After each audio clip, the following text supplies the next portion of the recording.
Bonjour à tous, donc on accueille aujourd'hui Madame Benouda. Bonjour. Merci beaucoup d'être parmi nous. Donc vous êtes l'ancienne ministre de l'Enseignement supérieur et de la Recherche scientifique de Tunisie. Tout à fait, jusqu'au mois de septembre dernier. D'accord. Est-ce que vous pouvez nous en dire un peu plus sur ce poste? Alors, effectivement, en Tunisie, l'éducation, le ministère de l'Éducation est séparé du ministère de l'Enseignement supérieur et de la Recherche scientifique. Donc, c'est un ministère qui couvre essentiellement trois volets, disons. Il y a l'enseignement, évidemment, les aspects pédagogiques, les habilitations des diplômes. Il y a le volet recherche scientifique. Évidemment, il y a tout ce qui est gestion de la vie universitaire avec les restaurants, les foyers, les activités culturelles. Donc, ce sont les trois blocs, je dirais, sur lesquels on travaille. D'accord, les trois blocs importants. Et donc, que faisiez-vous avant d'être ministre? Quelle était votre fonction? Alors, beaucoup de choses. Pour commencer, moi j'ai fait mes études à HEC Carthage, puis j'ai fait un master, un doctorat à l'Université Paris-Dauphine. Donc, je suis restée 5 ans en France. Et puis, je suis revenue en tant qu'enseignante à HEC Carthage. Par la suite, j'étais directrice des études et des stages, toujours à HEC Carthage, qui appartient à l'Université de Carthage. Alors, l'Université de Carthage, c'est la plus grande université en Tunisie qui gère et coordonne entre 35 établissements, dont HEC évidemment. Et après, j'ai eu aussi la chance, je dirais, c'était une belle expérience, d'être vice-présidente pendant 6 ans de cette université. Et par la suite, j'étais élue, et j'étais la première femme élue présidente de l'Université de Carthage. Alors, en parallèle avec mon expérience, je dirais, pédagogique, administrative au niveau de l'université, j'avais d'autres expériences puisque je suis professeure de finance. Donc, j'étais consultante dans un think tank qui est très important en Tunisie, l'Institut arabe des chefs d'entreprise. Et j'étais aussi dans le conseil d'administration de 2 banques en tant que présidente du comité risque. Une banque nationale pendant 6 ans, et bon, une banque aussi, la Qatari, QNB, mais j'ai pas eu le temps de finir le mandat parce que j'étais nommée ministre de l'Enseignement supérieur. D'accord. On va revenir sur tout ça un peu plus tard. On va d'abord parler donc de votre expérience en France dans le cadre de vos études. Donc, comment s'est passée votre expérience? Quelles ont été vos impressions sur la France et le mode de vie français? Alors, évidemment, bon, nous, on maîtrise relativement le français puisqu'on commence à étudier le français assez tôt en Tunisie. Et les études au niveau de l'université, pour la plupart des filières, c'est en français. Mais évidemment, le fait de vivre ici en France, de pratiquer un peu plus, évidemment, ça améliore l'accent. Et puis aussi, c'est un grand plaisir de rencontrer beaucoup de gens, d'autres cultures. Parce que c'est vrai que particulièrement à Paris, il n'y a pas que des Français, il y a d'autres cultures. En Tunisie, en tout cas, la période là où j'ai fait mes études à l'université, il n'y avait pas beaucoup d'étudiants internationaux. Mais en France, il y en a pas mal. Et donc là, c'est très riche quand même, c'est très agréable de connaître d'autres cultures et de rencontrer des gens. Donc l'Université Paris-Dauphine aussi, c'était une excellente formation. J'étais très satisfaite de la formation, j'ai fait beaucoup de connaissances, j'ai gardé d'ailleurs beaucoup de contacts et en tout cas, j'en garde un très très bon souvenir. D'accord. Donc par la suite, vous avez fait le choix de retourner en Tunisie, donc pour être professeur. Tout à fait. Donc à HEC en Tunisie. Est-ce que vous pouvez nous parler un peu de votre statut de professeur? Est-ce que ça vous a plu? Alors, oui, j'étais professeure. Alors, évidemment, en Tunisie, le concours, c'est un concours national. Ce n'est pas comme en France. Ça veut dire on passe un concours national et selon le classement, on peut avoir une école ou une autre. J'avais la chance d'être classée première et à l'époque, en fait, sur la base de ma thèse de doctorat, j'ai eu le droit, j'étais proposée en France pour le prix de la meilleure thèse en France et aussi j'ai eu le droit à un prix présidentiel en Tunisie. Ce qui m'a permis évidemment d'être classée première au niveau du concours de recrutement et donc d'avoir HEC, qui est l'école top, c'est un peu comme en France, en Tunisie. Donc j'ai fait un peu tous les grades, comme moi je le disais à mes enfants, j'ai tout fini en fait. J'ai fait tous les grades et actuellement je suis professeure agrégée de finance. Mais ce que j'essaie de faire en parallèle, et je trouve que c'est très important pour tout enseignant de finance, c'est de travailler dans l'entreprise. Parce qu'aujourd'hui, si on reste un peu dans le modèle théorique, ce n'est pas très intéressant pour l'étudiant. C'est très important que le prof soit imprégné un peu par des expériences pratiques. Même au niveau des cours, ça facilite l'explication et puis ça permet à l'étudiant d'avoir un peu plus d'idées sur les difficultés et sur le monde pratique. Je pense qu'aujourd'hui, c'est très important, ça facilite l'introduction au marché de l'emploi, même pour l'étudiant, évidemment. Et pour vous, avoir des exemples concrets Tout à fait, des études de cas, des exemples concrets, des visites d'entreprise. Ça, c'est de plus en plus en France aussi, et c'est un peu le même système. Mais nous, en Tunisie, en tout cas, on essaye de travailler énormément sur ce volet-là, surtout que le challenge aujourd'hui, on le sait en Tunisie, c'est le problème de l'employabilité. Et si on veut travailler sur l'employabilité, évidemment, il faut faciliter ce mix entre la formation au niveau de l'université et les besoins du monde de travail. Entre autres, un peu, l'étudiant doit être opérationnel à la sortie de l'université, bien évidemment. D'accord. Ensuite, vous avez été président de l'université de Carthage. Effectivement, vice-présidente et puis élue présidente. D'accord, vous avez ensuite été élue présidente. Tout à fait. Quel rôle vous avez joué? Est-ce que vous vous êtes senti utile dans ce poste? C'était une belle expérience. À vrai dire, c'était un peu par hasard. Au départ, je n'étais pas très portée vers les postes administratifs. On m'avait proposé d'intégrer le conseil de l'université, qui est un conseil où il y a des personnes élues et une représentation de tous les établissements de l'université. Et on voulait absolument, l'université de Carthage, c'est une université avec beaucoup d'écoles d'ingénieurs, de grand calibre, l'école polytechnique, l'INSAT, et très peu d'écoles de gestion et avec HEC. On voulait absolument introduire un peu plus tout ce qui est gestion et changer un peu les programmes, moderniser aussi. Et donc, mes collègues avaient insisté pour que je me présente. Donc au départ, c'était au niveau du conseil. Juste après, le président, à l'époque, m'avait proposé d'être vice-présidente parce que lui, il était matheux de formation, professeur à l'école polytechnique. Il avait besoin d'avoir avec lui une vice-présidente gestionnaire pour gérer un peu les budgets, ces volets-là. Et c'était très intéressant parce qu'en plus du volet administratif, il y avait tout ce qui est coopération internationale. Et là, il y avait beaucoup de visites, de relations de travail au niveau des laboratoires de recherche. C'était très, très, très riche. Effectivement, il y a un apprentissage très important, aussi bien sur le plan humain que professionnel. Donc à la suite de votre poste à l'université, vous êtes donc passé dans le monde politique, donc en devenant ministre de l'enseignement supérieur. Qu'avez-vous pensé du monde politique ?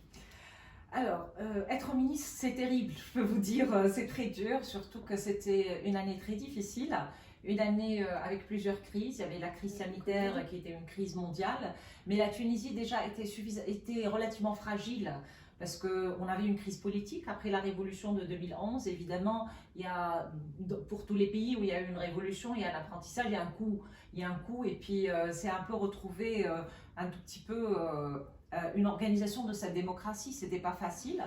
Et évidemment, la Tunisie, c'est un petit pays qui n'a pas beaucoup de ressources naturelles. Et cette perturbation et toute la révolution a entraîné quelque part une crise financière économique aussi. Évidemment, la crise du Covid n'a fait qu'aggraver un tout petit peu ces crises. C'était relativement difficile, mais j'en suis très fière. Parce que c'est vrai que moi, avant, je n'appartenais à aucun parti politique, et jusqu'aujourd'hui, je n'appartiens à aucun parti politique.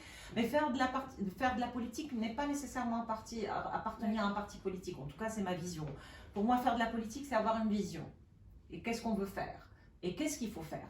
Évidemment, toute l'expérience que j'ai eue au niveau d'HEC en tant que directrice des études, en tant que directrice d'un laboratoire de recherche, en tant que vice-présidente et présidente, ça m'a permis de connaître un tout petit peu les difficultés que nous avons au niveau de l'université et d'avoir une vision, de la partager avec les collègues et d'essayer de conduire un tout petit peu. Alors, il faut savoir qu'en Tunisie, notre ministère il est un peu particulier parce que c'est vrai que le ministre prend des décisions, mais souvent, il consulte ce qu'on appelle le conseil des universités, qui est constitué par les présidents de toutes les universités et les directeurs généraux. Donc c'est un peu une concertation avec tous les autres présidents de ce qu'il fallait faire. Et ça, c'était très intéressant puisque c'était mes collègues. On était ensemble présidents d'université. Et vous avez donc fait partie vous-même de ce conseil des présidents? Voilà, moi-même j'ai fait partie de ce conseil. J'ai trouvé, c'était un grand soutien aussi de mes collègues. Donc c'était une belle expérience. Je pense qu'on a eu, j'en suis fière parce que je pense qu'on a pu amener l'université à un bon port, moindre coût. Ça aussi, c'était pas évident et on le sait, on a vu que plusieurs pays qui avaient beaucoup plus de moyens que nous, qui ont eu beaucoup de difficultés l'année dernière, mais nous on a pu finir l'année dans les temps, les étudiants ont passé les examens, il y a eu tous les concours, il y a eu des élections aussi, parce que l'année dernière c'était en plus une année d'élection. Comme vous le savez, quand c'est une année d'élection, c'est une année un peu chaude, parce que l'élection des syndicats des étudiants, l'élection des doyens, des présidents. Mais bon, donc finalement, tout ça s'est bien passé et cette année, les étudiants ont repris normalement. Donc on va revenir justement sur ce que vous avez fait durant votre poste de ministre. Donc quelles étaient vos principales préoccupations? Alors, en arrivant au mois de septembre, la difficulté évidemment, c'était plein Covid, c'est d'essayer de trouver un moyen pour que les cours, pour qu'il n'y ait pas d'interruption de cours. Parce que c'est clair qu'en termes d'apprentissage, le fait qu'il y ait des ruptures, et tous les pays qui avaient choisi de faire des ruptures, finalement, ils ont raté l'année. Et là, il fallait protéger les étudiants. Ça, c'était numéro un, il fallait trouver des solutions parce qu'ils appartenaient à des classes sociales différentes. Il y en a qui avaient les moyens, qui avaient des ordinateurs, d'autres beaucoup moins. Les écoles n'avaient pas les mêmes équipements. Évidemment, le choix qu'on voulait faire, c'est d'essayer de faire des investissements avec les moyens financiers limités que nous avons, mais en même temps, on ne voulait pas que ce soit seulement pour une gestion de crise. On voulait que cet investissement serve par la suite pour l'université. Et c'est pour ça, le choix, c'était d'investir énormément dans tout ce qui est infrastructure numérique, qui était utile pour faire de l'enseignement à distance, mais évidemment pour aller vers des services, pour aller plus vers le digital et améliorer les services qu'on offrait aux étudiants, aux enseignants au niveau de l'université. Donc ça se traduit par un prêt d'ordinateur à des étudiants par exemple? Non, on n'a pas donné des prêts, on a essayé de négocier des prix spécifiques pour les étudiants. Évidemment, tous les salles informatiques étaient mis à la disposition des étudiants. Le choix, c'est qu'on n'est pas passé à 100% enseignement à distance, c'était du mixte. 50-50 50-50, ça dépend des périodes en fait. On a géré, c'est pour ça que c'était dur parce que chaque mois, en fonction de la pandémie, de la situation, on gérait par rapport à ça. Mais ce qui était très important pour nous, c'est d'essayer de tenir compte des difficultés que rencontrait l'étudiant. Ça, c'était très important d'être proche d'eux et surtout, même au niveau des foyers, on essayait de ne pas fermer les foyers. On avait des étudiants internationaux. Donc, toute cette gestion de la pandémie, il y avait beaucoup de volets, en plus de la gestion qui prenait beaucoup de temps, en plus de la gestion un peu stratégique et puis de la vision et des axes sur lesquels on voulait travailler. D'accord. J'avais une question aussi, est-ce que vous vous êtes senti plus utile en étant présidente de l'université ou alors en étant au poste de ministre de l'enseignement? En fait, moi, je n'ai pas senti un grand changement, à part peut-être un peu la gestion du volet politique avec les parlements, parce que le Parlement, on était souvent sollicité au niveau du Parlement pour poser des questions. C'est vrai qu'en tant que poste de ministre, le fait que je sois que j'étais présidente d'université, ça m'a beaucoup aidée au niveau de la prise de décision. J'étais opérationnelle tout de suite, parce que je connaissais tous les dossiers. Avant, je participais au conseil des universités. J'étais la présidente de la plus grande université pluridisciplinaire avec toutes les filières. Et donc, évidemment, ça m'a permis très rapidement de m'adapter au poste et de réagir très rapidement. En tout cas, j'espère que j'ai été utile dans les deux postes. Et c'est des expériences différentes, mais très complémentaires en même temps. D'accord. Ça doit être très intéressant.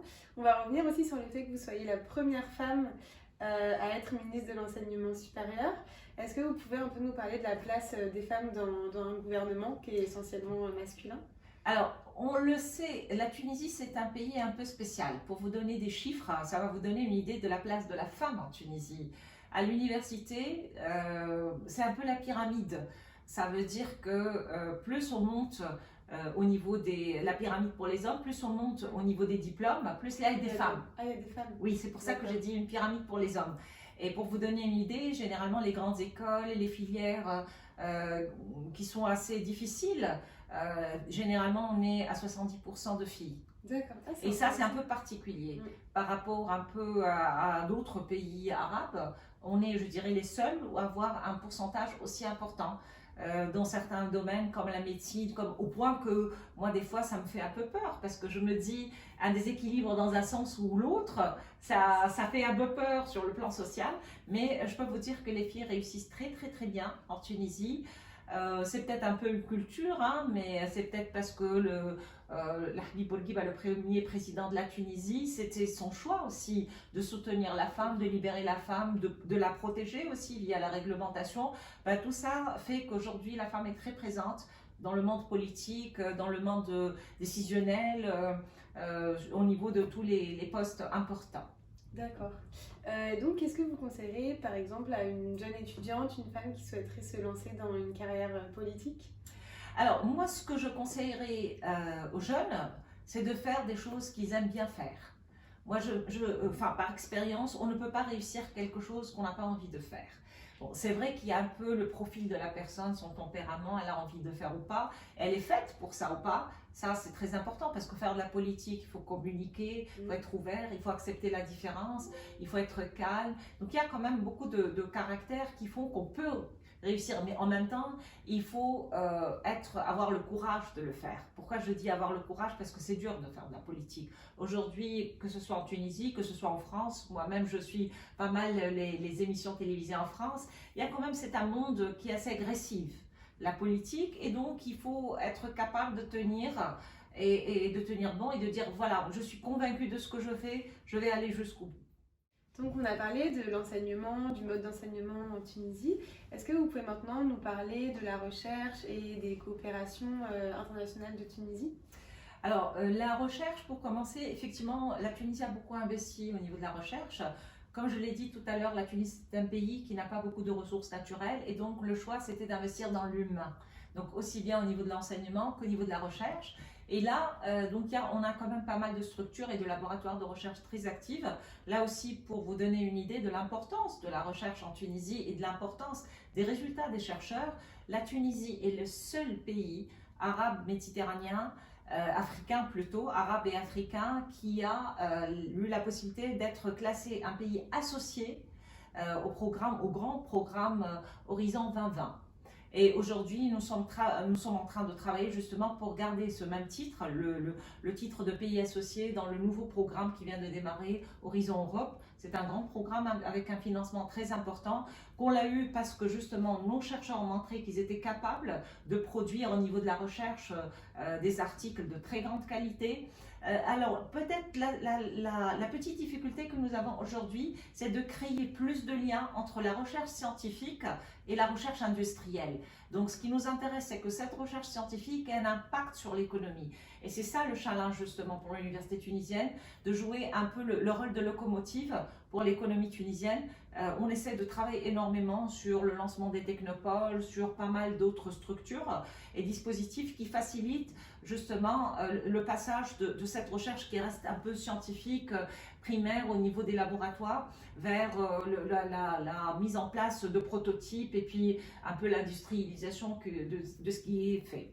Alors, au niveau de la recherche scientifique, évidemment, le volet de la coopération internationale est très présent, mais je dirais aussi au niveau de la pédagogie, parce qu'on a beaucoup de co-diplomation, par la France. Vous savez, la France, c'est le pays partenaire numéro 1, c'est le pays, je dirais, historique, traditionnel, et puis avec lequel la Tunisie a beaucoup de relations.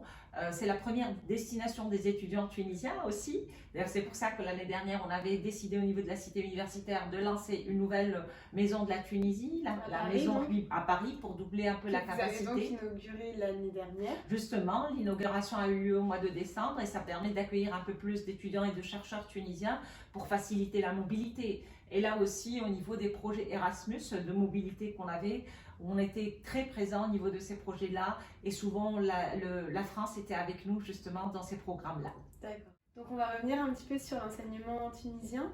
Donc quels sont les défis futurs dont vous allez devoir faire face? Alors au niveau de l'enseignement, évidemment, la grande difficulté en Tunisie aujourd'hui, c'est le taux de chômage. Donc l'employabilité. Et quand on parle d'employabilité, il y a deux choses, deux volets. Le premier volet, c'est ce que j'appelle un peu l'auto-emploi via l'entrepreneuriat. Et donc là, on a beaucoup investi dans des centres de carrière, dans des pôles d'étudiants et entrepreneurs pour faciliter justement et pour encadrer, coacher un peu les étudiants. Et là, ça bouge énormément. Il y a beaucoup d'expériences très réussies. Mais en même temps, on essaie de travailler un peu sur les programmes Aujourd'hui, rien qu'avec la crise Covid, on voit très bien que même la façon de travailler, les process, tout a changé. On est plus vers le digital, les méthodes de travail, la gestion aussi. Il faut être un bon gestionnaire d'équipe. Donc, il y a des métiers d'avenir aussi, il y a des métiers qui ont disparu. Aujourd'hui, on est en train de voir de nouveaux métiers s'installer. Évidemment, c'est très important que l'université soit à jour et puis qu'elle propose des programmes qui répondent aux besoins du marché de travail. Donc, on est en train de travailler un peu sur la rénovation des programmes, qui est très important pour nous, aussi bien au niveau du contenu, au niveau du choix des filières, mais aussi au niveau de la façon d'enseigner. Parce que l'étudiant aujourd'hui, ce n'est pas l'étudiant de ma génération. Donc, il faut peut-être faciliter avec des méthodes pédagogiques un peu plus modernes, un peu plus de digital. Il faut essayer de l'accrocher. Comme vous le savez, pour réussir un bon cours, il faut tenir compte des différentes formes d'intelligence. Il n'y a pas que l'intelligence logique. Il y a d'autres formes d'intelligence émotionnelle, etc. Et donc aujourd'hui, on essaie de former les enseignants pour qu'ils soient un peu plus proches de l'étudiant et en même temps pour qu'ils travaillent sur des produits, je dirais, qui soient un peu adaptés à ce qui est demandé au niveau du monde de travail. D'accord. Donc vous avez donc repris votre poste de professeur?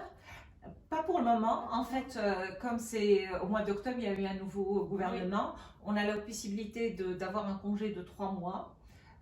Et c'est pour ça que j'ai la chance justement de venir ici retrouver des souvenirs parisiens et avoir un semestre sabbatique aussi pour travailler, pour développer de nouveaux projets.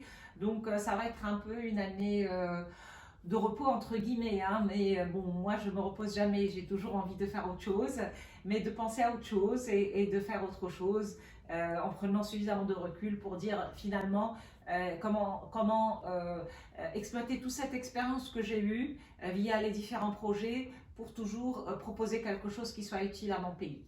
D'accord. Et vous avez donc des projets futurs pour l'année prochaine ou c'est peut-être pas encore dans votre esprit? Alors, en tout cas, reprendre l'enseignement ne me dérange pas du tout. Au contraire, c'est un métier que j'adore. J'avais de très bonnes relations avec mes étudiants, avec les jeunes. Et donc, ça me plaît énormément. Peut-être aussi, je reprendrai un peu le consulting, le monde du marché de l'entreprise avec les conseils d'administration, puisque j'avais pas mal d'expérience. Mais bon, d'ici là, il y aura peut-être d'autres idées. J'étais aussi contactée par des fondations internationales. Je ne sais pas encore pour le moment. D'accord. Mais en tout cas, on vous souhaite le meilleur. Merci beaucoup d'avoir pris du temps pour notre émission.